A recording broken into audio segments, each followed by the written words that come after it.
이제 12월 3일 오후 10시 25분에 윤석열 대통령님께서 계엄령을 선포하셨는데요. 그 배경이 궁금합니다. 조금 질문을 바꿔볼까요?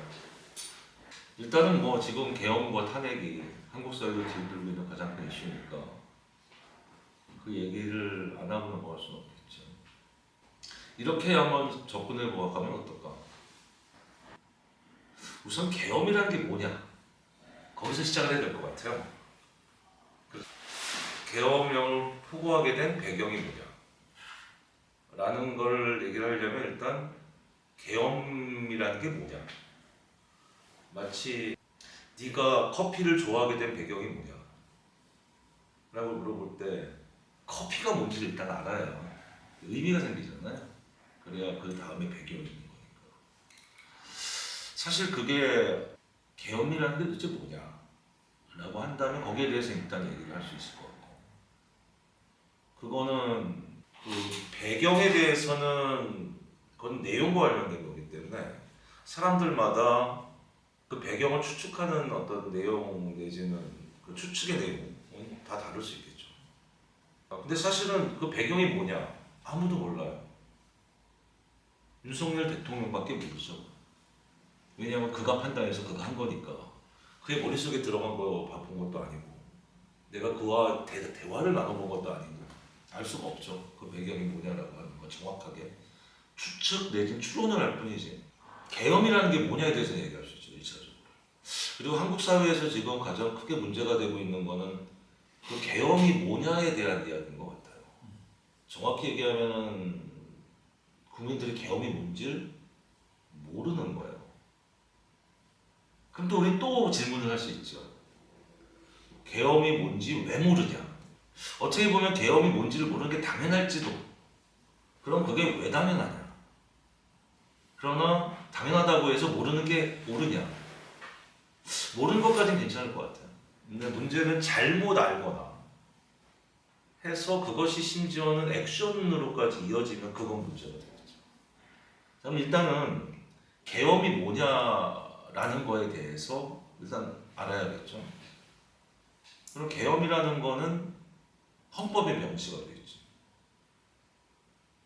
뭐라고 되어 있냐면 정확하게 보면 내가 조금 사실은 자료를 좀 가져왔는데 헌법 77조에 보면 대통령은 전시, 사변 또는 이에 준하는 국가 비상사태에 있어서 병력으로서 군사상의 필요에 응하거나 공공의 안녕 질서를 유지할 필요가 있을 때에는 법률이 정하는 바에 의하여 계엄을 선포할 수 있다. 이렇게 되어 있죠. 그럼 우리는 또 뭘 알아야 되냐면 헌법이라는 게 도대체 어떤 건지를 알아야 돼요. 헌법과 그냥 법은 어떻게 다르냐. 이 복잡해집니다. 그러다 보니 정확히 알기가 어려워지는 거예요. 자, 그러면 우리는 다시 좀 정리하면 윤석열 대통령이 3일에 계엄령을 선포했고 국회와 선관위에 병력을 투입했고 그 배경이 뭐냐? 라는 걸 알려면 1번 계엄이 뭐냐를 알아야 하고 그 다음에는 계엄이라는 게 뭔지를 알려면 두 번째로 헌법이 뭐냐를 알아야 돼요. 그렇죠? 그러다 보니 이제 어려워지는 거죠. 근데 사실은 그게 어렵지는 않아요. 계엄이 뭐냐?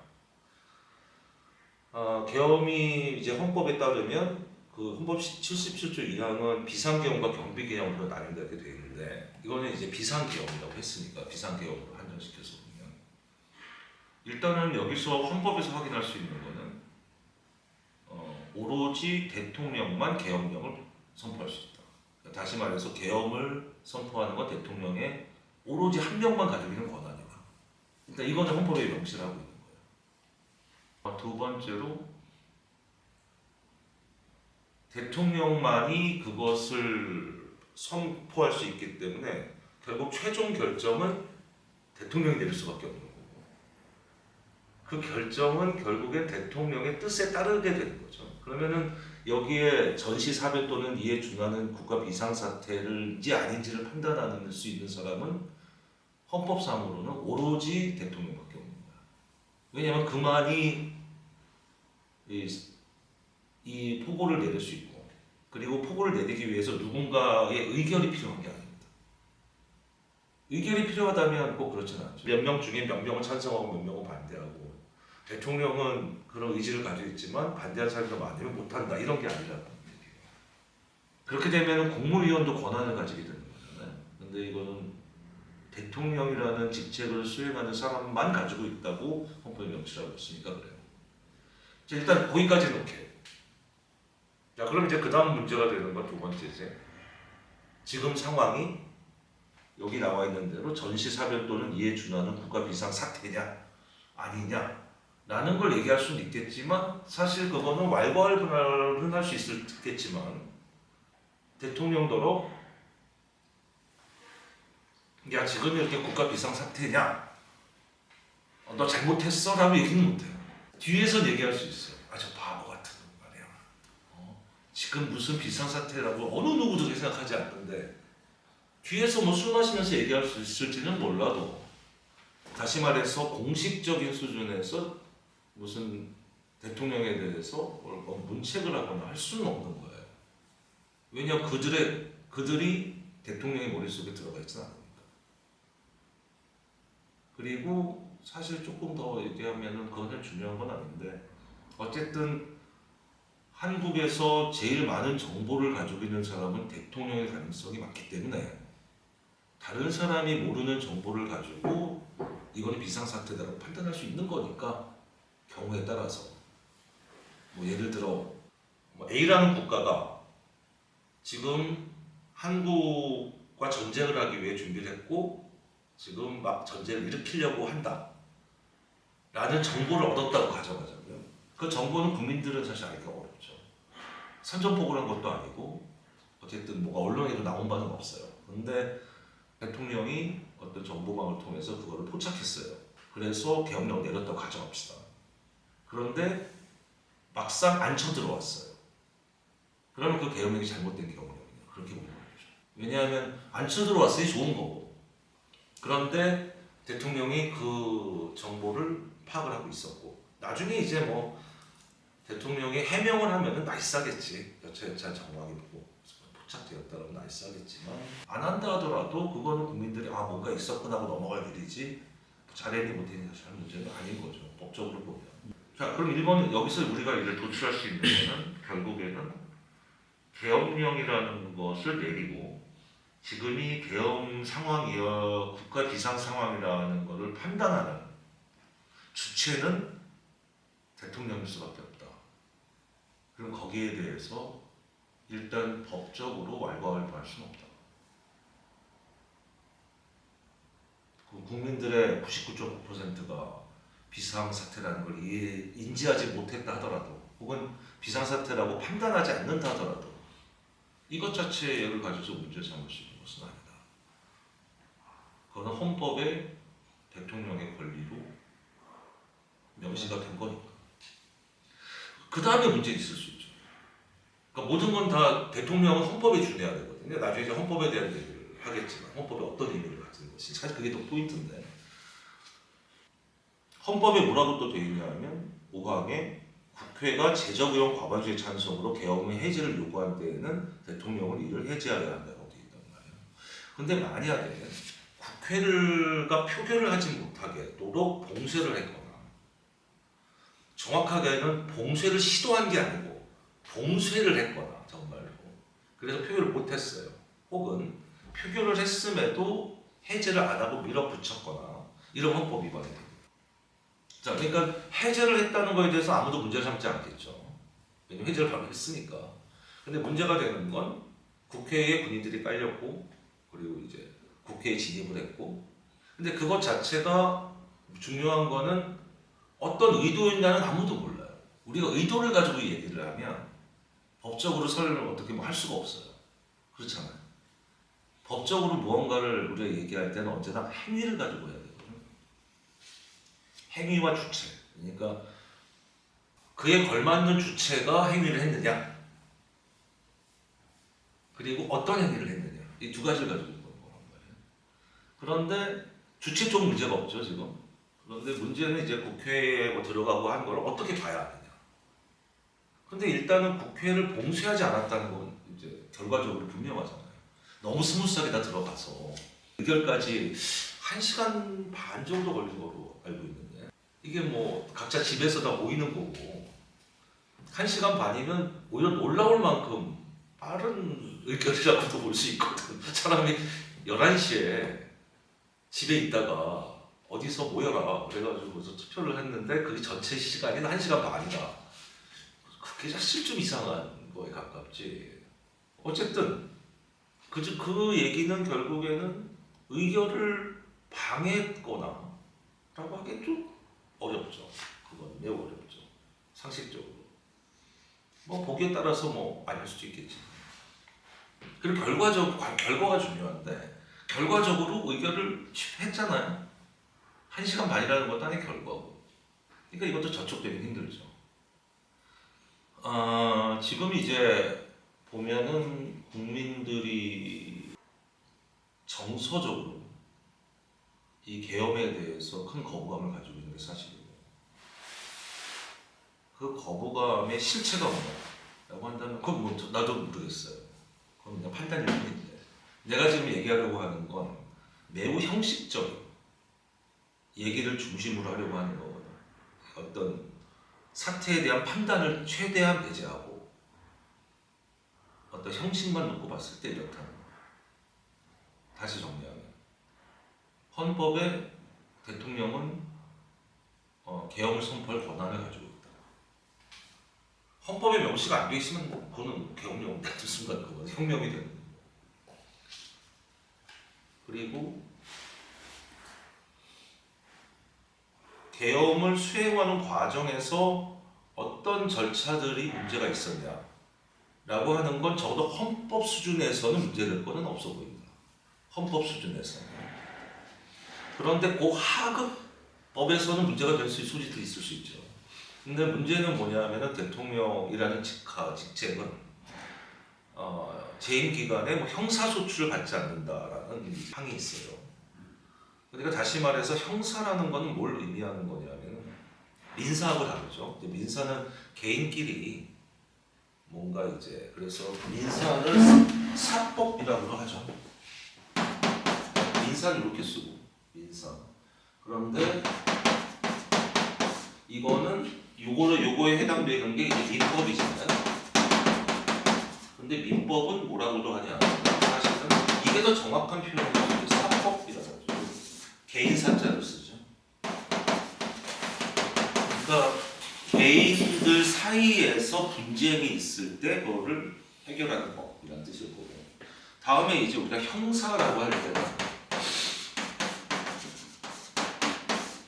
이거는 이제 공법이라고 합니다. 다시 말해서 공공 질서와 관련된 쪽의 법이에요. 이거는 개인들 사이의 문제가 아니고 국가와 개인의 문제, 사이의 문제. 다시 말해 살인을 저질렀다. 그거는 형사예요. 왜냐하면 A라는 사람이 B를 죽였어. 그러면 A라는 사람이 B를 죽였다고 할 때 그렇다면 B라는 사람이 A한테 복수를 해야 하느냐? 그러면 안 된다. 이렇게 사적 복수는 안 된다. 이거는 개인의 문제가 아니고 공공 질서와 관련된 문제다.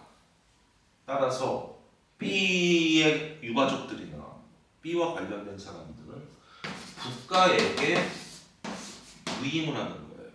A에 대한 처벌을. 이렇게 되면 공법이 되는 거고. 요거 사이가 되면 민법이 되는 거고. 그러니까 형사상의 소추라는 거는 요걸 말하는 거예요. 다시 말하자면 어떤 죄를 지어서 민사는 죄와 관련된 건 아니에요. 이거 그냥 분쟁이니까. 죄라는 거는 공공 질서를 해치는 것이 죄거든요. 기본적으로. 그것과 관련해서는 대통령은 재임 기간에는 기본적으로 면죄란 말이에요. 그러면은 결과적으로 대통령은 뭐만 지키면 되느냐? 헌법만 지키면 되는 거예요. 근데 헌법상은 일단 문제가 없단 말이에요. 나머지 이런 문제들도 뭐 밝혀질 수 있겠죠. 어떤 수행상의 문제들. 근데 수행상의 문제는 이미 헌법의 문제는 아니에요. 그리고 하위 개념의 문제거든요. 그러니까 예를 들어 여기에 그 4번을 문제를 좀 삼긴 하더라고요. 계엄을 선포할 때에는 대통령 지체 없이 국회를 통과해야 한다. 이건 뭐 내가 진짜 했는지 안 했는지 국회 어디에 통보를 하는 건지 모르겠지만 이거에 대해서 뭐 말이 많은 것 같은데 나는 좀 이건 너무 악의적인 것 같아. 내가 보기에 야당이 이거만 보면 아니 대국민 담화를 발표했는데 이게 무슨 계엄을 새벽 2시에 갑자기 막 그냥 쫙 해가지고 뭐 이런 게 아니잖아요. 이게 자꾸 운동을 하는데 선포한 때에는 통고를 해야 된다는 얘기예요. 통고는 무슨 뜻이냐면 내가 결정한 걸 알린다는 뜻입니다. 그러니까 뭐 상의를 하거나 이런 뜻이 전혀 아니에요. 심지어 국무회의에서도 계엄령을 상의까지는 할 수 있을지 몰라도 국무위원들이 어떤 아무런 결정을 하지는 못해요. 그러니까 다시 말해서 계엄령 선포한 다음에 그 다음에 국회에 바로 알리라는 얘기인데 누가 봐도 대국민 발표를 했고 이게 무슨 몰래 한 게 아니잖아요. 국회뿐 아니라 대다수의 국민들이 브레이킹 뉴스로 바로 계엄이 선포됐다는 걸 알았는데 이거는 조금 무서운 절차상의 문제라는 생각이 들어요. 너무 책잡기가 아닌가. 이건 마치 비유컨대 누군가에게 내가 여자친구가 생기면 바로 너한테 알려줄게 라고 했어. 그런데 내가 여자친구가 생긴 다음에 공중파에 출연을 해가지고 저 여자친구 생겼습니다 이렇게 얘기를 했어. 그랬더니 친구가 야 너 여자친구 생긴 다음에 바로 알려주겠다니 너 왜 바로 안 알려줘? 라고 한 거랑 비슷한 거예요. 자 그러면 이제 그 다음에 우리가 생각해 봐야 될 것은 헌법이라는 게 도대체 뭐냐. 헌법을 이해하려면 뭘 이해해야 하냐면 그 민주주의 체제에 대해서 일단 얘기해야 됩니다. 자, 그 민주주의 체제라는 게 어떤 거냐?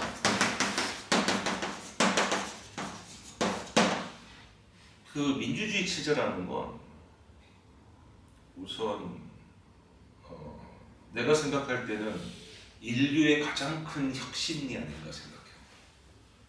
정확하게 얘기하면 민주주의가 아니고 앞에 붙어야 됩니다. 자유민주주의 혹은 근대 민주주의라고 붙어야 해요. 왜냐하면 민주주의라는 말은 훨씬 이전부터 있었습니다. 정확하게는 히랍의 소위 이제 정치를 이야기할 때 민주주의가 데모크라티아거든요. 근데 데모크라티아가 무슨 뜻이냐면 데모는 뭐 군중 뭐 이런 뜻이에요. 그러니까 군중에 의한 크라티아는 이제 정치 체제를 이제 크라티아라고 하는데 군중에 의한 정치 체제. 그래서 이걸 민주정 이렇게 부르는 근데 이게 그렇게 히랍에서는 좋은 의미로 쓰이진 않아요. 대체로는 조금 부정적 의미로 많이 쓰여요. 약간 지금으로 치는 주무 정치 같은 느낌을 많이 씁니다. 그러나 꼭 그렇지만도 않아요. 왜냐하면 히랍도 귀족정이었다가 혹은 약간 왕정 비슷했다가 혹은 민주정 비슷했다가 왔다 갔다 하거든요. 그래서 정변이 일어나면서. 그러나 어쨌든 이거는 되게 심플합니다. 왜 그렇지? 데모스들에 의해서 다시 말해서 군중의 데모스인데 데모스들에 의해서 통치되는 정치 형태. 근데 이거는 히랍에서는 직접 민주주의였어요. 물론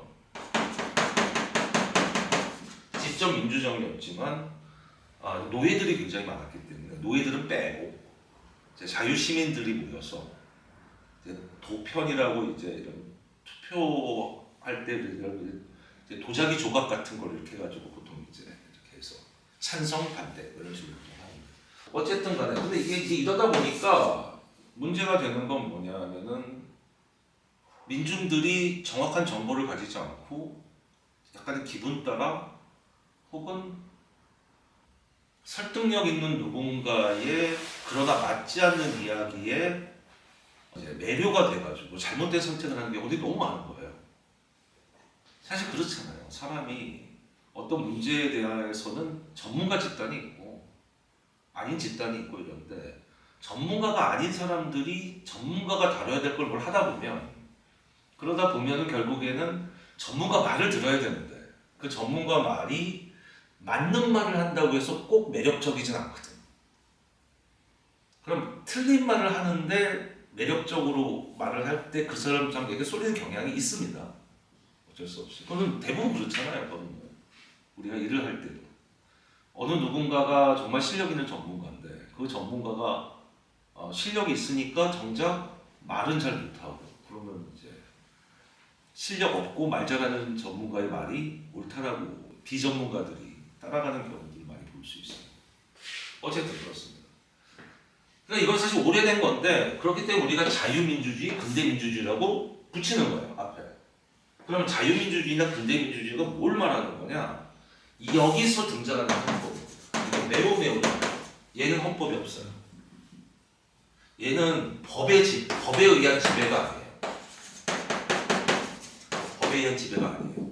얘는 어떤 거냐 하면 그때그때 사안에 대해서 군중들이 어떤 식의 의견을 가지느냐에 따라서 결정이 돼요. 근대민주주의와 자유민주주의의 핵심은 법이에요. 민중도 아니고 왕도 아니고 그렇다고 귀족들의 일도 아니고 법에 의해서 통치가 돼야 된다라고 보는 게 자유민주주의, 근대민주주의입니다. 포인트예요. 자 그러면 법이 있는데 이 법은 그러면은 뭘 근거로 해야 돼? 올라가겠죠. 이 법은 또 뭘 근거로 올라가겠죠. 그 최상위에 있는 게 헌법입니다. 최상위에 있는 게 이거를 컨스티튜션이라고 합니다. 근대 민주주의 성립은 컨스티튜션의 성립과 일치해서 어느 나라가 근대화가 되었다라고 하면 이렇게 뭐 새마을 운동을 하거나 아니면 그것도 근대의 중요한 요소긴 한데 본질적 요소는 아닌 거죠. 아니면 막 이제 공업이 발달하거나 이게 근대화가 아니고 정확한 근대화의 개념의 어떤 핵심은 constitution, 헌법이 생겼냐 아니냐예요. 헌법이 생겼냐 아니냐. 자 그러면 헌법하고 민주주의하고 무슨 상관이 있느냐 이런 거예요. 자 내가 이제 헌법의 법의 지배라고 했죠. 그런데 그 이전이랑 비교해 보면은 좀 심플하지. 그 이전에 왕정이었고 때로는 귀족정일 때도 있었고. 자 일단 왕정을 기준으로 한번 봅시다. 왕정은 어떤 정치 체제냐면 왕이 있어요. 그리고 그 왕이 국가를 가지고 있어요. 국가의 주인은 왕이에요. 이 국가 자체가 왕의 것이에요. 그럼 여기에 이제 사람들이 살 거 아니에요? 그렇죠? 이 사람들은 누구다? 왕의 것 혹은 조금 완화시키면 왕의 자식 같은 존재? 이게 만약에 좋은 왕 같으면 진짜 자식같이 대할 것이고 나쁜 왕이면 노예죠. 그냥 물건처럼 대하겠죠. 근데 중요한 건 뭐냐면은 이들은 이 국가의 주인이 이러나 저러나 아니라는 거예요. 그리고 그 나라가 잘 돌아가고 안 돌아가고는 철저히 어디에 달렸냐? 이 왕이 진심으로 자식처럼 생각해서 또 현명하게 자식들을 잘 키우기 위해서 노력했느냐? 아니면 자식이라고는 생각했는데 현명하지 않아서 자식을 엉뚱한 곳으로 몰아서 고생시켰느냐? 아니면 애초부터 그냥 자식 따위는 상관없이 그냥 막 나가는 왕이었느냐? 자식이라고 생각하지 않고 이런 겁니다. 간단히 말하면 중요한 건 뭐예요? 요 국민들은 왕이 잘해주기나 못해주기나 나라의 주인인가요? 아니죠. 이들이 한 명 한 명 개인이 독립적으로 자신의 주체성을 가지고 살아갈 수 있는 존재인가요? 없죠. 미성년자 같은 존재란 말이에요. 일종의 한 그 가정에 우리가 미성년자들을 돌봐주잖아요. 그렇다고 해서 내가 아빠 난 이제부터 일주일간 학교를 가지 않고 나는 유튜브만 보겠어 라고 하면은 안 된다고 하잖아요. 근데 성인이 됐어. 뭐 더 나아가서 한국은 조금 성인이 되면 좀 애매한데 뭐 내가 결혼도 하고 애도 낳고 뭐 이런 진짜 성인이 됐어. 그러면 내가 마음도 울적하고 해서 회사 안 가고 일주일 동안 유튜브만 보겠다. 누가 말릴 거예요? 그래야 주인이 되는 겁니다. 회사를 안 갔을 때 책임 누가 집니까? 본인. 내가 지잖아요. 그런 거예요. 여기가 이제 근대화가 되는 과정에서 피비린내가 나는데 여러분. 결국에는 이 개인들이 내가 적어도 나를 책임질 수 있는 그런 기본적 권리를 가지겠다라고 해서 이제 뛰쳐나온 겁니다. 거기는 사실 뭐 굉장히 복잡한 역사적인 어떤 배경이 있지만 그리고 이론가들이 그 이전부터 그런 이론들을 만들기 시작했고 야 이건 너무 말이 안 되잖아요. 왕도 인간이고 나도 인간이고 사실은 이러면 봉건제가 많았기 때문에 봉건제는 어떻게 되냐 완전히 계급사거든요. 왕정은 덜 계급사예요. 자 오히려 왕정은 상대적으로 덜 불평등하다는 느낌을 받아요. 왜냐하면 왕 아래는 다 똑같잖아. 근데 봉건제는 더 심합니다. 그리고 조선은 조금 애매한데 조선은 왕권이 이렇게 강한 나라가 아니었어요. 그러니까 더 불평등함의 느낌이 더 훨씬 강하죠. 그 봉건제는 기본적으로 이렇게 구성이 되어 있단 말이에요. 여기 뭐 왕이 있고 때로는 이게 참 교황이 있고 이게 되게 애매합니다. 이게 그 유럽은 워낙 종교가 강했기 때문에 그 다음에 영주가 있고 사실은 왕은 경우에 따라서는 이제 허수아비 같은 데 별로 중요하지 않은 존재 영주가 사실은 실질적으로 왕이고 기사가 있고 농노가 있고 이런 구조였단 말이에요. 얘는 태어나면서부터 이런 거예요 그냥. 이게 무슨 뭐 할 수가 없어요. 그럼 농노는 내가 그 농노 집안에 태어나면 죽을 때까지 그냥 뭐 농노인 거예요. 이게 말이 안 되잖아요. 우리 지금 시각으로 보면. 그러니까 이제 말이 되게 하기 위해서 생겨난 게 근대 민주주의입니다. 이들이 뛰쳐와서 나와서 시민이라는 계급을 만든 거죠. 정확하게는 제3계급을 만든 거고 그걸 우리가 부르주아라고 불러요. 부르주아는 제3계급의 뜻이에요. 그리고 이들이 혁명을 일으키는 거예요. 궁극적으로. 그래서 어떻게 되느냐 이렇게 됩니다. 자 보세요. 개개인 혁명들이 전부 다 주권을 가져요. 다 주권을 가집니다. 자 그런데 모두가 다 주권을 가지는 주권이 진짜 주권이겠어요? 개판이 되겠죠? 그럼 개판이 되면 안 되잖아요. 예. 이 개판이 되면 안 되기 위한 장치들을 이론가들이 만들기 시작하는 겁니다. 그러니까 그 이전의 왕정이나 귀족정은 이론적이라기보다는 물론 이론이 없었던 건 아니지만 오히려 정치적 지형도가 이렇게 간 거에 가깝다면 근대 민주주의는 너무나 독특하게도 이론에 의해서 만들어진 거예요. 그럼 어떤 이론이냐? 이런 거예요. 자, 모두 주권을 가지고 있어. 그런데 이 주권을 서로 그냥 야 너도 내 주권이죠, 너도 이 주권 막 이러면 갈등만 생기겠죠. 자, 갈등을 어떻게 이 갈등을 없앤 어떤 사회 체제를 만드냐? 이 주권을 가진 한 명들이 권리를 행사합니다. 오로지 언제만 투표에 의해서만 권리를 행사합니다. 그럼 투표를 해요. 누구에게? 대리인에게. 레프리젠테티브라고 하죠. 대리자에게. 이 사람들의 권리를 대신해서 행사해 줄 사람을 뽑는 식으로 권리를 행사하죠. 그리고 이 사람은 크게 둘로 나뉩니다. 첫 번째는 우선 입법자를 뽑는 거예요. 두 번째는 행정수반. 행정수반은 안 뽑을 수도 있어요. 그러면 의원 내각제가 되는 거예요. 입법자 중에 다수당의 사람이 수상이 되는 형태로. 그러면 소위 이권 분립의 국가가 되는 거예요. 입법과 좀 이따 얘기하겠지만 사법. 자 그러면 이 사람들은 법을 만드는 거예요. 이 사람들이. 그리고 이 법에 의해서 다시 이 주권자들은 종속이 됩니다. 왕에 의한 종속이 아니라 법에 의한 종속이 되는 거죠. 이런 식의 법 정신입니다. 자, 그러면 어떤 구조냐면 한 명 한 명 한 명 개인들은 나의 권리를 법에 궁극적으로는 법에 위임하고 이 법은 그걸 통해서 이 한 명 한 명의 개인들을 통제하는, 지배하는 이런 방식이에요. 자, 그런데 구조가 법의 지배지만 근원적으로 따지면 이 법을 누가 만들었어요?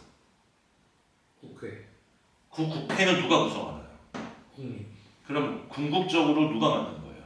국민. 국민이 만들게 되는 겁니다. 국민의 권리 행사에 의해서 법이 만들어지고 그 법이 다시 국민들에게 들어와서 지배하게 됩니다. 그러니까 궁극적으로는 내가 나를 지배하는 형태가 되는 거예요. 이게 자유민주주의의 근간입니다. 포인트예요. 그러니까 자유민주주의가 되려면 무조건 법을 잘 지켜야 돼요. 왜냐하면 법치이기 때문에. 법을 안 지킨다는 게 무슨 얘기냐면 근원적으로 따지면 개개인들이 권리 행사를 못하고 있는 거예요. 자, 여기서 중요한 건 뭐냐면 자, 법이라고 했잖아요. 그러면 구체적인 상황이 있을 거란 말이에요.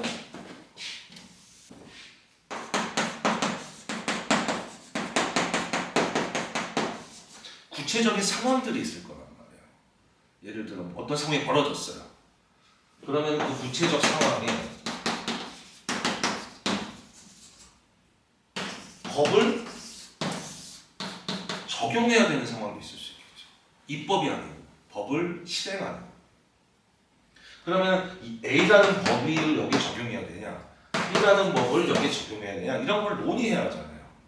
이런 전문가 집단이 반드시 필요합니다. 그리고 이 논의는 반드시 법의 테두리 안에서 이루어져야 되는 기술적인 일이에요. 그리고 이거는 조금 어려운 말로 당파적이지 않아요. 그래야만 해요. 그래야 될 거 아니에요. 그렇죠. 그러니까 입법을 할 때는 당파적일 수 있죠. 왜냐하면 A라는 당은 이러이러한 이념을 가지고 있기 때문에 법을 이렇게 만들어야 된다고 주장할 것이고 B라는 당은 아니다, 이건 안 된다 이렇게 주장할 것이고 자신의 의견과 색깔이 입법을 할 때 들어갈 수밖에 없죠. 당이라는 건 그렇게 모인 거거든. 왜냐하면 다양한 의견을 가질 수 있는 게 근대 민주주의 세계이기 때문에 뭐 A라는 당, B라는 당, C라는 당, 뭐 D라는 당이 전부 다 다른 색깔을 가지고 있는 게 너무나 자연스럽고 그래야 하는 거예요. 너무 자연스럽잖아. 사람들마다 생각 다 다른데 그 사람들이 지지하는 당 것이 당이고 그 이념에 의해서 모인 게 당이란 말이에요. 당이라는 말 자체가 당이라는 말이 이건 무슨 뜻이냐 하면 말 그대로 파티잖아요.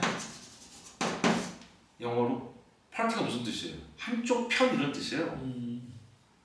그러니까 우리가 당파성이라는 말을 쓸 때 어떤 말이냐면 이거의 반대말은 뭐냐? 보편성이에요.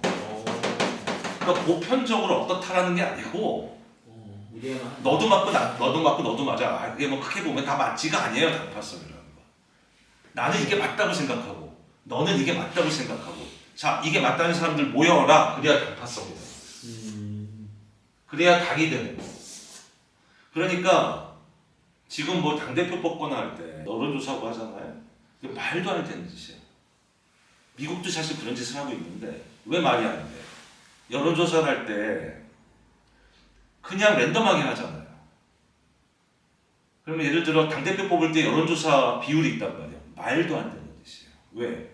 당이라는 거는 원래 같은 생각을 가진 사람끼리 모이는 게 당입니다. 다른 생각을 가지고 있으면 다른 당을 만들어야 돼요. 그래서 이 당과 이 당이 서로 토론을 하고 서로 싸우고 또 이 당을 지지하는 국민들이 더 많으면 그러면 법이 만들어져요. 그러니까 근대 민주주의는 반드시 뭐와 함께 가야 한다? 다당제와 함께 가야 한다. 반드시. 왜냐하면 국민들의 의견은 다 다르니까. 자, 그러면 자 ES에 우리가 정리를 하자면 법의 지배를 받는 것이 근대 민주주의다. 자유민주주의다. 리버럴 데모크라시. 자유민주주의다. 그리고 그 법은 어떤 식으로 만들어지느냐? 입법에 의해서 만들어진다. 그리고 입법은 어떻게 되느냐? 국민들이 자신의 권리를 위탁하는 형태로 이루어진다. 선거를 통해서. 그리고 다시 법이 만들어지면 국민들은 거기에 종속되는 형태로 자신의 권리를 행사하는 거예요. 종속이 되지만 그게 자신의 권리를 행사하는 거예요. 이렇게 되면 나쁜 놈은 처벌받고 좋은 놈은 안전하고 요겁니다. 간단히 말하면. 아까 사법 얘기를 했잖아요. 그래서 중요한 게 뭐냐? 두 가지가 중요해져요. 첫 번째, 아까 얘기했듯이 사법부의 독립.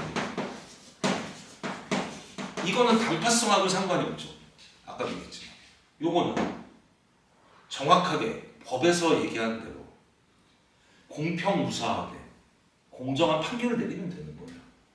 사실 따지보면 AI도 할 수 있는 일이에요. 그렇잖아요. AI가 법조문에 따라서 판례 쫙 해서 내리면 되는 거예요. 이거 수학적인 거라고 사실은. 근데 문제는 뭐예요? 사법부가 이런 요쪽 입법 쪽에 혹은 행정 쪽에 행정도 똑같죠. 행정은 뭐냐면은 대통령 중심제에서는 이 사람들이 대통령을 뽑아서 자신의 권리를 대통령에게 위임하는 거예요. 그럼 대통령은 자신이 이제 행정적 절차와 행정적 액션을 통해서 그 국민들을 구속하겠죠. 그러나 이 구속이 결국에는 국민들의 권리를 수행하게 되는 이런 경우가 나는 거예요. 왜냐하면 이 행정 수반을 뽑은 건 국민들이니까. 자, 다시 돌아가면 사법부는 행정부나 입법부에 어떠한 입김도 닿으면 안 돼요. 그래서 물론 구체적으로 보면 완벽하다는 건 원래 세상 사례에 없으니까. 또 기본적으로 사법부의 상당 포지션들은 행정부에서 한국의 경우에 행정부에서 이제 임명을 하니까 그럴 수밖에 없을지 몰라도 어쨌든 적어도 뒤에선 어쩔지 몰라도 대놓고 사법부를 뭐 컨트롤하려고 든다든가 절대 그러면 안 되죠. 그러는 순간 뭐가 무너져요? 이 구조가 다 무너집니다. 또 하나, 이 구조를 무너뜨리는 또 하나가 있어요. 자, 이 국민들의 권리를 행사할 때, 국민들이 권리를 행사할 때 어떤 형태로? 투표하는 형태로. 우리가 투표하는 걸 뭐라고 불러요? 선거. 그러면 사법부도 독립해야 하지만 선거도 선거 관리도 어떻게 해야 되나요? 자, 요거하고 요게 무너지면 어떻게 되나요? 첫 체제가 무너집니다. 왜냐하면 절차가 무너지기 때문에. 이 복잡한 구조를 가지고 있기 때문에 사람들이 이 복잡한 구조를 잘 이해를 못합니다. 얘기했듯이 그 이전에는 굉장히 삶 속에서 드러나는 형태로 정치 체제가 자연스럽게 흘러왔다면 근대 민주주의 체제는 이론에 의해서 만들어진 체제예요. 근데 그게 너무나 훌륭한 거예요. 왜냐? 그 이유는 되게 심플해요. 왜 근대 민주주의 체제가 훌륭하냐? 인간이 자신의 기본권을 지킬 수 있는 가장 그래도 이상에 가까운 체제이기 때문에. 그렇기 때문에 자유민주주의 체제에서 항상 이야기하는 건 뭐? 표현의 자유, 언론의 자유를 얘기하는 거예요.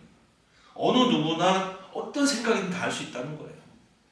그러나 그 생각을 말로 할 수 있을지 몰라도 그리고 선거를 통해서 반영할 수 있을지는 몰라도 그 생각이 법과 반한다면 그 생각에 따라서 행동을 했다면 법에 대해서 처벌받겠죠. 이런 구조입니다. 자, 그러면 이제 그 다음에 우리가 이제 몇 가지 지적을 했는데 크게 보면 두 가지예요. 근대 민주주의 체제라는 것이 어떤 것이냐를 놓고서 일단은 권리의 위탁.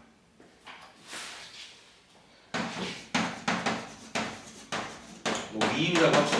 그런 쪽이니까. 그리고 여기서 이어지는 법의 진. 요 구조. 요게 없이 나. 두 번째는 뭐? 사실은 선거관리위원회도 헌법기관이야. 그래서 헌법기관이야. 그러니까 사법부의 독립에 다 포함되는 얘기예요. 그리고 또 하나는 뭐? 이렇게 하려면 절차가 가장 중요하기 때문에. 왜냐하면 생각들은 다 다르잖아. 그러면 절차만 챙길 수 있지 이 생각이 맞다 저 생각이 맞다 할 수가 없어요. 이 체제. 그러면 이 체제에서 할 수 있는 건 오로지 절차예요. 왜냐하면 사람들마다 다 다른 생각을 가질 수 있으니까. 그러니까 이 다른 생각을 법이라는 하나로 수렴하기 위한 절차가 어땠냐? 공정하게 선거가 이루어졌다.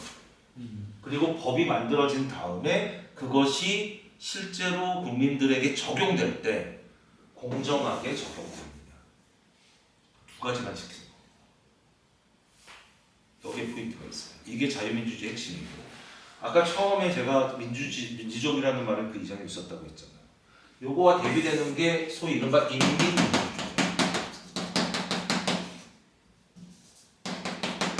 그렇죠? 한국은 리퍼블릭 오브 코리아인데 북한은 리퍼블릭 오브 피플스 데모크라시죠. 그렇죠. 그러니까 여기에 피플이 들어가죠. 요게 어떤 차이냐 하면 소위 인민민주주의를 하는 나라들은 사회주의 국가. 사회주의 국가는 요 구조가 없는 겁니다. 헌법이 실질적으로 없는 거예요. 그러니까 다당제가 안 되는 거예요. 그래서 사회주의 국가들은 다당이 아니죠. 북한에도 조선노동당만 있고 중국에도 중국 공산당만 있고 이러면 일단 얘가 깨지는 거예요. 다. 왜? 당이라 그러면 말 그대로 당이 아니었잖아요. 파티라면 A 파티, B 파티, C 파티가 있어야 파티가 되는 건데 이 부분이 전체가 된 거잖아요. 그러니까 여기서는 당의 결정만 계속 이루어진다는 거예요. 그러니까 이렇게 되니까 전체주의로 갈 수밖에 없는 거예요. 그러니까 민주주의라는 말이 내가 얘기하고 싶은 건 뭘 말하는지를 알아야 돼요. 국민이 원하면 이런 말 쓰잖아요. 개풀 뜯어먹는 소리예요. 국민이 원하는 건 반드시 자유민주주의 체제에서는 선거를 통해 이루어져야 됩니다. 선거를 통해 누굴 뽑았어. 뽑았으면 법에 따른 임기를 보장해야 됩니다.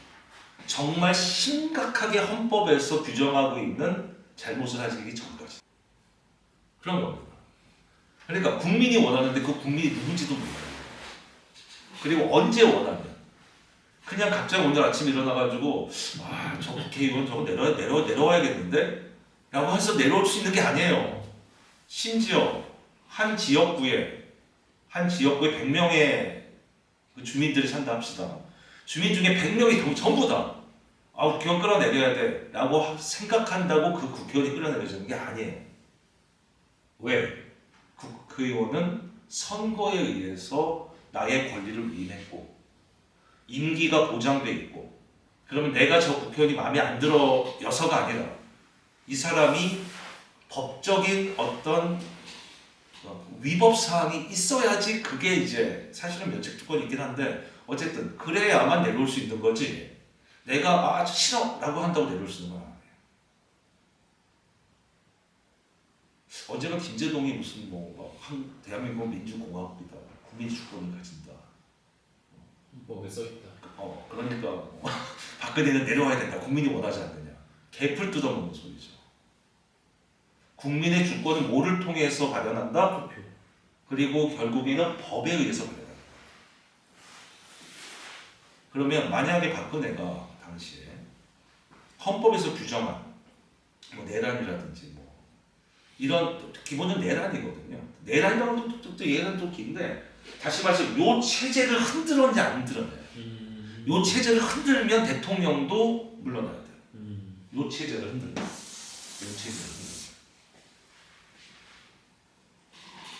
심플해요.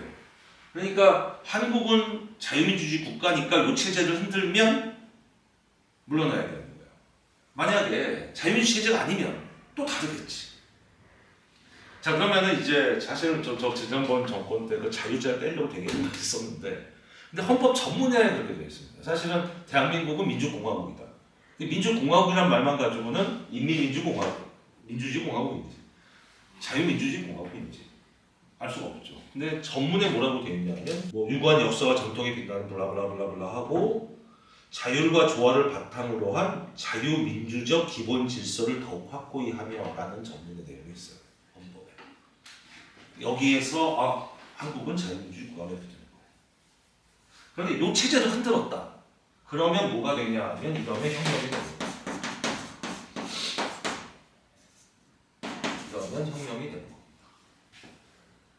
개엄령이 되면 그때는 뭐 성공을 하면 뭐 되겠지만 실패하면 이거는 국기문란이 되는 거죠. 이런 구조입니다, 기본적으로. 자, 그럼 이제 요거를 가지고서 우리가 계엄령을 봐야 돼요. 근데 계엄령에 우리가 아까 확인했다시피 헌법을 위배한 사항이 뚜렷하게 보이지 않는다. 그렇다면 그 계엄 자체에 대한 문제를 삼을 수는 없다. 형식적으로. 그 다음에 이제는 뭐냐면 그렇다면 지금이 국가 위기 상태냐, 국가 위기 상황이냐. 윤석열의 계엄의 명분이 뭐냐? 그거에 대해서 얘기할 수 있겠죠. 그러니까 뭐 그리고 사실 이런 법적인 문제들은 뭐 나중에 뭐 그거는 법원이 알아서 할 일이고 사법부가 알아서 할 일이고 그러니까 사법부가 중요한 거예요. 그러니까 지금 우리 헌법 얘기도 했지만 그것도 사법부가 알아서 할 일이고 우리가 그것도 되게 조심해야 되는 게 원론적으로 따지면 지금 당대표 이재명 대표가 지금 기소가 되고 재판을 받고 있잖아요. 그러면 국민들은 마치 무슨 이미 죄가 있는 것처럼 생각해요. 그것도 안 돼요. 죄는 언제부터 생겨나는 거냐면 그가 판결을 받았을 때부터. 그러니까 지금 이재명 대표의 경우에는 저번에 그 실형 선고받은 건 하나는 위증교 사건은 무죄가 됐고 근데 그 이전에 그 실형이 선고가 됐잖아요. 근데 1심에서 일단은 형이 확정이 됐거든요. 유죄로. 그때가 죄가 있는 거예요. 그때 일단. 근데 항소를 했죠. 그러니까 2심을 또 기다려야 되는 거예요. 그럼 아직은 또 모르는 거예요. 그러니까 얘기하고자 하는 포인트는 뭐냐면 누가 죄가 있는 자유민주주의 체제에서는 누가 죄가 있느냐 없느냐를 언제 판가름되느냐. 만약에 3심까지 간다면 대법원이 땅땅해야 되는 거예요. 그 전부터 죄가 있네만 하면 안 돼요. 예를 들어 연예인이 뭐 대마초 뭐로 뭐 잡혀갔어요. 기소가 됐어요. 그래도 그 연예인을 출연 정지시키고 그러면 안 돼요. 원래. 왜냐면 아직 죄가 있는지 없는지 모르잖아요. 나중에 대법원까지 가서 이놈은 죄가 있다 하면 그때 가서 출연 정지를 하고 하는 게 맞습니다. 당연히 그렇죠. 그런데 한국의 지금 가장 큰 문제 중에 하나인데 이 구조를 이해하지 못한 상태에서 가치 판단을 하니까 자신이 눈에 보이는 것만 가지고서 자꾸 가치 판단을 하고 정서적으로만 가치 판단을 한단 말이에요. 근데 이 구조는 보다시피 결코 정서적인 게 아니에요. 고도의 이론적 추상성이에요. 그러니까 이걸 이해하지 못하고는 자유시민이 되기가 사실 쉽지 않아요. 그런데 이것도 이해하기도 쉽지 않은 면이 있어요. 특히 한국은.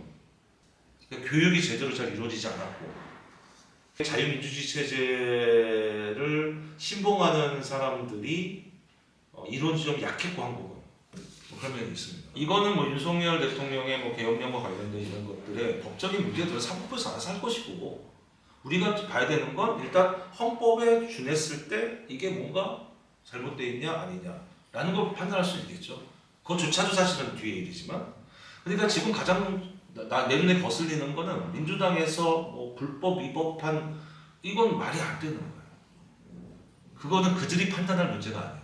그들은 법을 만드는 사람이지 법을 판단하는 사람은 아니에요. 법을 판단해서 실행하는 건 사법부예요. 모든 거는 전부 다 그냥 정치적 슬로건에 불과한데 이런 구조에서는 제일 중요한 게 근대 정신 중에 하나인데 미신타파입니다. 여기서 미신에는 굉장히 많은 또 미신의 좀 외를 넓히면 다시 말해서 그럴듯해 보이는 가짜들 이런 쪽에 정치적 영향을 받지 않도록 만들자라는 구조예요. 미신타파란 가치가 그래서 왜냐하면 너무나 많은 미신이 있었고 중세 시대에는 실제로 들어봤겠지만 숱한 마녀 사냥이 이루어졌고 너무나 많은 사람들이 불태워 죽었어요. 불타서 죽었어요. 예를 들어 정말 유명한 당시에 굉장히 그 존경받는 주교나 이런 사람 중에서도 화형당한 사람이 너무너무 많습니다. 어느 순간 뭐 해가지고 안 가다 이러면 이제 우르르 가가지고 태우거든요. 근대 민주주의 체제는 그걸 막기 위함이에요. 그러니까 우리가 그냥 감으로 아는 것들 있잖아요. 이거 그럴 수 있어요. 일상생활에서는. 근데 적어도 이렇게 감으로 것이 정치적 영향을 미쳐서는 안 된다. 이런 거예요. 이런 겁니다. 그래서 법이 필요한 거고 사법부가 독립돼야 되고 이런 거예요. 조금만 더 거기에 대해서 이야기를 하면 자 그러면 두 번째로 갑시다. 과연 지금이 국가 비상 사태라고 할 만한 그런 상황이냐? 전쟁이 난 것도 아닌데 이제 전쟁이거나 사변 이렇게 돼 있단 말이에요. 사변이라는 말은 좀 광범위한 말입니다. 사변이라는 말 이거는 중대한 어떤 사건 이런 뜻에 가까워요. 아주 심각한 사건. 그러니까 얘는 좀 범위가 넓어요. 전쟁도 최근에는 상당히 범위가 넓어졌죠. 꼭 총칼 들고서 밀고 내려와야 전쟁은 아니죠. 다양한 형태의 전쟁이 있잖아요. 요새는 뭐 예를 들어 드론이 가가지고 내 터뜨리고 그러잖아요. 그래서 전쟁이죠. 근데 그것만이 아니고 예를 들어 IT를 이용한 사이버 전쟁도 얼마나 가능하죠. 그렇게 현대사회가 구성이 되어 있으니까 사변은 더 넓고 자 근데 문제는 뭐냐면 이게 전부다. 포인트는 뭐냐면 전쟁이다 사변이다 이게 포인트가 아니에요. 왜 전쟁과 사변이 문제가 될까요? 전쟁이 일어나면 뭐가 깨집니까? 이 구조가 깨집니다. 전쟁이다. 이 구조가 깨집니다. 일단 이거는 평상시의 일입니다. 그렇잖아. 그런데 전쟁이 나서 폭탄이 날아다니는데 어떻게 선거를 합니까? 선거가 돌아왔다 하더라도 어떻게 사법부가 그때 가가지고 그 한가하게 재판 그 봉 두드리면서 합니까? 안 되는 거 아니에요. 그래서 그래요. 그래서 그때는 대통령이 특단의 조치를 할 수밖에 없는 거예요. 전쟁이나 사변이나. 그리고 전쟁이 나면 문제가 되는 건 뭐냐 하면 이 체제가 무너진다는 거예요. 그래서 문제입니다. 그러니까 전쟁이나 사변이나 그래서 같이 취급하는 거예요.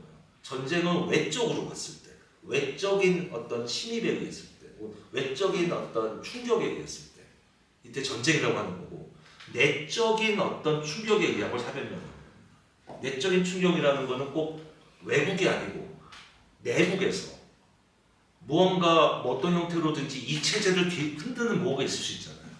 그때가 사변이라고 하는 거예요. 그래서 6.25 사변이라고 하는 거예요. 전쟁이라고 하는 거예요. 그러니까 6.25 전쟁이라고 할 때는 북한을 타자로 보는 거예요. 타인으로 볼 땐 전쟁이라고 하고 북한도 우리나라인데 저기서 반란이 일어났다라고 보면 사변이라고 하는 거예요. 그런 거예요. 그러니까 둘 다 맞아요. 어떻게 보느냐에 따라 달라요. 헌법상으로 보면 사변이 맞아요. 왜냐? 헌법상은 대한민국 영토가 어떻게 돼 있다? 한반도 전체로 돼 있기 때문에 북한도 지금 헌법상으로는 한반도 영토입니다. 그렇게 보면 사변이 맞죠. 그런 겁니다. 자 그러면 전쟁도 총칼 들고 내려오는 것만 전쟁은 아니에요. 뭐 예를 들어 뭐 어느 나라가 뭐 간접투를 쫙 뿌려가지고 여기를 막 흔들고 있어. 그럼 이것도 일종의 전쟁이라고 봐야 돼요. 혹은 막 해킹 공격을 해가지고 시스템 다 마비시키고 있어요. 이것도 전쟁이라고 봐야 합니다. 사변은 누군가가 이 체제에 불만을 가진 사람들이 막 해가지고 이 체제를 막 뒤흔들고 있어. 그래도 그럼 사변이 되는 거예요. 여기 보면 여기 아까 얘기했듯이 이제 헌법에 그렇게 명시가 되겠지만 개헌법이라는 것도 있습니다. 그 하부 법령이죠. 헌법의 하부 법령이죠. 개헌법에 보면 어떻게 되어 있냐면 2조 2항에 비상계엄은 대통령이 전시, 사변 또는 이에 준하는 국가 비상사태 시 적과 교전 상태에 있거나 아까도 얘기했지만 이 교전이라는 게 꼭 총칼일 필요는 없어요. 교전 상태에 있거나 사회 질서가 극도로 교란돼요. 극도로 이렇게 혼란돼서 행정 및 사법 기능의 수행이 현저히 곤란한 경우에 군사상 필요에 따르거나 공공의 안녕 질서를 유지하기 위해 선포될 것이죠. 자, 여기서 사회 질서가 극도로 교란되어까지는 보는 사람에 따라 다를 수 있으니까 넘어갑시다. 그 다음에 나온 게 뭐예요? 행정 및 사법 기능의 수행이 현저히 곤란한 경우에. 왜? 대통령은 행정수반이고 이거는 분리되어 있단 말이에요. 입법하고. 그래서 우리가 이거를 삼권 분립이라고 부르잖아요. 한국은 삼권 분립 국가죠. 자, 그런데 아까도 얘기했듯이 전쟁이나 사변이 왜 문제가 되냐면 이 체제를 흔들기 때문인 거죠. 이 체제를 흔드는 거는 여기서 흔들릴 수도 있고 여기서 흔들릴 수도 있고 여기서 흔들릴 수도 있어요. 대통령은 행정수반이니까 행정수반의 입장에서 봤을 때 행정과 입법은 건드릴 수 없어요. 행정과 사법이 만약에 흔들린다면 이 기초가 흔들린다면 계엄령을 발표할 수 있는 거예요. 그게 포인트예요. 전쟁이나 사변도 이것 때문에 그런 거니까. 포인트는 뭐냐? 이 체제가 아주 심각하게 흔들리느냐 아니냐가 포인트예요. 이 체제는 이상적으로 돌아가지 않아요. 자유민주주의 체제는 이상적인 체제가 아닙니다. 이렇게 해놓고 그 사이에 뭐 입법가 중에도 나쁜 놈도 있고 뭐 선거도 뭐 누군가 이제 아버지하고 엄마하고 서로 의견이 다른데 아빠가 막 야 말이야 다시 말이야 그럼 나 이혼이야 뭐 이래가지고 어쩔 수 없이 하는 경우도 있고 그건 뭐 그런 일들은 흔하게 있겠죠. 이상적이진 않아요. 그러나 이게 그래도 가장 인간의 기본권을 보장하기에 용이하게 쓴 시스템이기 때문에 가는 거예요. 그리고 그거에 대해서 저는 의심의 여지가 없다고 생각해요. 그거 자체는. 자, 그러면 아까 얘기했죠? 사법부의 독립 얘기하면서 선거와 사법부라는 건 법원을 말하는 겁니다. 법원과 검찰을 말하는 거예요. 기본적으로. 이게 독립을 얘는 아무도 건드리면 안 되는 거예요. 무조건. 얘는 건드리면 안 돼요. 이게 건드려지면 얘는 무조건 깨져요. 왜냐하면 법에 지기 때문에. 무조건 깨집니다. 얘는 절대 건드리면 안 돼요. 얘가 됐든 얘가 됐든. 이런 겁니다. 예를 들어 윤석열이 아무리 이재명이 미워도 이재명 잡아 쳐넣어! 안 되는 거예요. 안 됩니다. 자, 그러면 일단 이것만으로 만약에 행정 및 사법 기능의 수행이 현저히 곤란해졌다면 계엄령은 포고할 수 있죠. 전쟁이나 사변도 이것 때문이니까. 전쟁과 사변이 문제가 되는 건 체제가 흔들리기 때문이에요. 그러면 아마도 이제 이걸 사변이라고 봐야 하는데 전쟁이 되었든 사변이 되었든 무엇이 되었든 어쨌든 간에 포인트는 사법과 행정 기능의 수행이 현저히 곤란하다면 내용적으로 봤습니다. 그래서 윤석열 대통령이 윤석열의 그 담화문에 보면 어떻게 되어 있나요? 제가 전문을 가져왔는데 자, 지금까지 국회는 우리 정부 출범 이후 22건의 정부 관료 탄핵 소추를 발의했습니다. 자, 정부 관료를 탄핵하면 어떻게 되죠? 정확하게 얘기하면 직무정지가 됩니다. 헌재 판결이 나기까지. 그러면 행정부는 관료에 의해서 이루어지는 거예요. 그러니까 일을 해야 되잖아요. 근데 관료를 임명을 하는 건 대통령의 고유 권한이거든요. 그러면 정부 관료, 예를 들면 그런 거 얘기해요. 장관, 국무총리, 무슨 위원장들 이런 건데 이거를 탄핵을 해서 직무정지를 시키면 행정부가 돌아갈 수가 없죠. 그런데 탄핵도 역시 헌법에 명시되어 있는 거예요. 그러니까 법대로 탄핵을 하는 거지. 그런데 그것도 법을 악용할 수 있거든. 법이라는 건 언제나 그 법을 악용해서 올라오는 강요마다 다 탄핵을 하지는 않을 거라고 생각해서 탄핵이라는 게 특별한 어떤 사유가 있어야 한단 말이에요. 그러다 보니 사실은 국회에서 탄핵을 했는데 헌재에서 기각을 하면 국회는 엄청난 부담을 갖는 게 맞죠. 내가 우리가 잘못 판단해서 이렇게 행정부에게 너무 큰 불편을 끼쳤다. 국가의 운영에도 큰 불편을 끼쳤다. 미안하다. 이렇게 돼야 되는 거잖아요. 당연히. 왜냐하면 그 최종 판단은 현재가 헌법재판소가 하는 거니까. 그런데 지금 22건이나 이렇게 발의했다는 거는 뭐 그중에 기각된 것도 많고, 그러면 이거는 그냥 정치적인 이유라고밖에 설명할 수가 없죠. 이렇게 되면 뭐를 흔듭니까? 여기 나온 대로 하면 행정 및 사법 기능의 수행이 현저히 곤란하다고 했잖아요. 행정 기능을 제대로 할 수 있을까요? 현저히 곤란하게 되는 게 맞죠. 심지어 검사를 탄핵하고, 이거는 이 근대 민주주의, 자유민주주의의 근간을 흔드는 거예요. 사법부의 가장 중요한. 자, 윤석열 대통령이 그렇게 판단했다 칩시다. 그럼 이거는 적어도 계엄령의 선포 유무를 떠나서 행정기능과 사법기능의 수행이 현저하게 곤란하게 됐다는 거에는 어느 정도 동의할 수 있죠. 일리가 있죠. 1, 2 정도가 아니고 안 그렇게 볼 수 있는 여지가 없죠. 사실. 그리고 이건 가설적인 거지. 만약에 이런 상황들이 외국의 어딘가의 조종에 의한 거라면 그건 전쟁이라고 봐야죠. 자, 아까도 얘기했듯이 사법부의 독립이 근간을 이루는데 핵심 중에 핵심이라고 했어요. 그런데 사법부가 지금 가장 크게는 사법부라고 우리가 부를 수 있는 것이 법원, 검찰, 그리고 또 하나가 뭐죠? 선관위. 그런데 선관위도 지금 결코 독립적이지 않다고 본 것 같아요. 그거에 대해서는 뭐 이론의 여지는 몇 있을 것 같아요. 그래서 결국에는 뭐 알다시피 이번 계엄령의 더 큰 목적은 선관위였다라는 얘기도 하죠. 근데 뭐 그건 중요하지 않아요. 현재로 내가 지금 하고 싶은 얘기 아니에요. 왜냐하면은 사실 이렇다 어떻다 저렇다는 너무 그거는 뭐 얘기할 수 있는 그 레인지가 넓은 거고, 거기에 대해서는 얘기하고 싶지 않고, 또 사실관계 확인이라는 거는 한편으로는 분명한 것도 있는데 아닌 것도 있고 이렇기 때문에 또 사실은 대체로 시간이 좀 지나야 밝혀지는 경우들이 많습니다. 그러니까 거기에 대해서 얘기할 수는 없을 것 같고, 이번 계엄령의 질문은 계엄령이 포고된 배경이 뭐냐? 1번.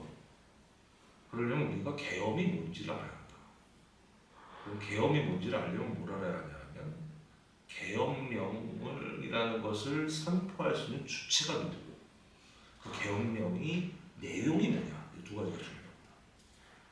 그리고 그 주체가 헌법에 명시되어 있는 대통령의 고유, 아무도 가지지 못한, 오로지 이 나라에서 대통령만 가지고 있는 거다. 그리고 그 내용을 보면 계엄령은 자유민주주의라는 구조가 아주 근본적으로 흔들리는 경우에 발동하게 됩니다. 거기까지 우리가 내는 결론. 네. 전쟁, 사변 이거 다 거기에 준하는 거예요. 네. 자, 그러면 그 배경은 뭐냐? 심플하게 얘기하면 윤 대통령이 보기에 지금이 그런 상황이라고 본 거죠. 자유민주주의의 근간이 근본부터 흔들리고 있는 상황이라고 본 거죠. 그러면 이거는 계엄으로밖에 해결할 수가 없다라고 판단을 한 거죠. 그러나 반드시 여기서 이제 이런 게 있는 거죠. 그 판단은 했어요. 그런데 법의 테두리를 벗어났어요. 그러면 혁명이에요. 그러면 실패와 성공으로 나뉘어요. 모든 혁명은. 성공을 하면 문제가 없어지겠죠. 그런데 실패를 하면 그것은 내란 선동이 되는 거고 사형이나 무기징역이 되는 거예요. 그럼 이제 우리 그걸 또 따져볼 수 있는 거죠. 혁명을 하려고 한 거냐? 법의 테두리 안에서 자신의 권한을 쓴 거냐? 근데 지금 내가 보기에는 헌법상으로는 별로 문제가 없어 보인다. 근데 그것도 역시 법 전문가들이 판단할 문제지 내가 판단하는 문제는 아니고. 근데 적어도 이 정도긴 할 수 있겠죠. 국회가 해제를 요구했을 때 바로 받아들였다. 그럼 사실 그게 핵심이거든요. 혁명을 하려면 그걸 안 받아들이고 했겠죠. 그래야 혁명이 되는데 그렇잖아요. 계엄령 내린 사람이 이 구조 안에서 이루어지려고 그랬으면 뭐 안 받아들이는 게 맞죠. 헌법에 이렇게 명시가 되어 있으니까. 그런데 중요한 거는 대통령에게 저촉되는 법은 실질적으로는 거의 헌법만이 저촉이 된다. 다른 쪽은 별로 필요가 없다. 사람들이 무슨 뭐 계엄 포고령 내용 가지고도 얘기하고 하는데 그거는 그렇게 중요한 건 아니에요. 세부적인 거 역시 판단은 그거는 법원에 맡기면 되고 중요한 거는 이제 우리가 이건 물어볼 수 있죠. 지금 법원이 얼마나 독립성이 유지되고 있느냐라는 질문을 해야 될 것 같아요. 국회의 압박 틀림없이 존재한다고 봐야죠. 탄핵하겠다고 나옵니까? 이렇게 사법부 탄핵 나온 적은 내 기억에는 없어요. 대한민국. 내 기억에는 없어요. 그 판사가 개인적으로 뭔가 심각한 판사로서 도저히 유지시킬 수 없는 뭐 범죄를 저질렀거나 이러지 않은다면 더더군다나 이재명 대표를 뭐 담당하는 판사를 뭐 탄핵하겠다 뭐 하는 검사를 이건 진짜 이건 코미디 중에 코미디인 거야. 자유민주주의 국가에서 있을 수가 없는 이거는 코미디인 거예요. 코미디가 아니고 심각한 문제인 거예요. 블랙 코미디. 이거는 웬만큼 뻔뻔하지 않고는 있을 수가 없는 일이긴 해요. 내가 얘기하고자 하는 거 전체의 포인트는 자유민주주의의 포인트는 형식이다. 내용이 아니다. 왜?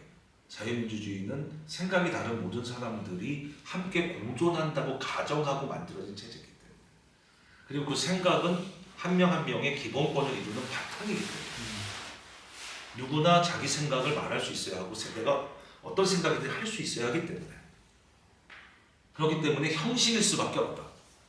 내용이 되게 되면 네 생각은 맞고 네 생각은 틀려 이렇게 되죠. 자유민주주의 체제가 기본적으로 반항을 하는 거죠. 누가 판단을 하냐고. 네 생각이 맞고 네 생각은 틀리는 거. 누가? 아무도 판단을 못 해줘요. 자 그러면 자유민주주의 체제의 근간을 흔드는 하나의 이념은 이건 맞고 이건 틀리다라고 하는 거예요. 내용을 가지고. 자유민주주의에서 할 수 있는 건 형식이 맞냐 틀리냐, 절차가 맞았냐 틀렸냐, 과정이 맞았냐 틀렸냐 밖에 없어요. 그러니까 누군가를 보고서 자유민주주의 체제를 흔드냐 안 흔드냐 국회의원 중에서도 내용을 갖고 맞았다 틀렸다라고 하면 자꾸 그럼 그 사람은 자유민주주의적 마인드가 없는 사람이야. 이렇게 어떻게 돼야 되냐 하면 나는 이런 생각을 가지고 있다. 내 이 생각을 관철하기 위해서 나는 주어진 형식을 잘 따라서 하겠다.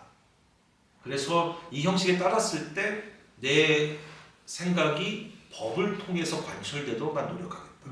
이렇게 해야 되는 거야. 그러면 대통령의 임기도 이런 식으로 정치적으로 돌아가면 원칙적으로 안 되죠.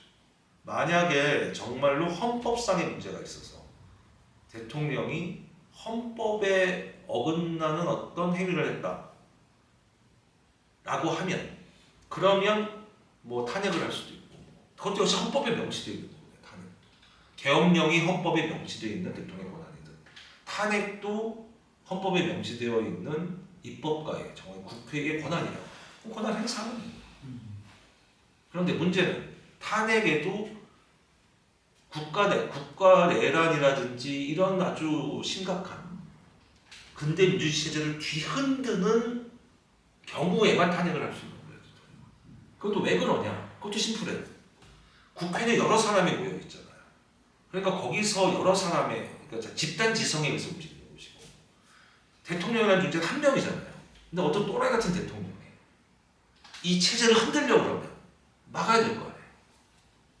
그래서 있는 거예요, 탄핵이라는 게. 그러면 계엄령을 선포했다고 해서 탄핵으로 간다는 건 말이 안 되고 그 계엄령이 계엄령으로 본다면 이걸 흔들려는 거냐 지키려고 하는 거냐 그게 포인트입니다.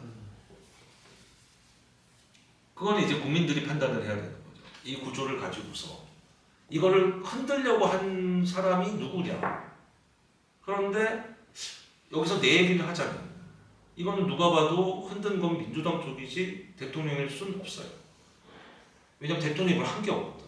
거기에 대해서 뭐 사법부를 막 겁박을 했거나 이런 거 드러난 게 없잖아. 그러니까 사법부의 독립을 훼손시키려고 했었던 거는 그건 뭐 누가 봐도 민주당이기 때문에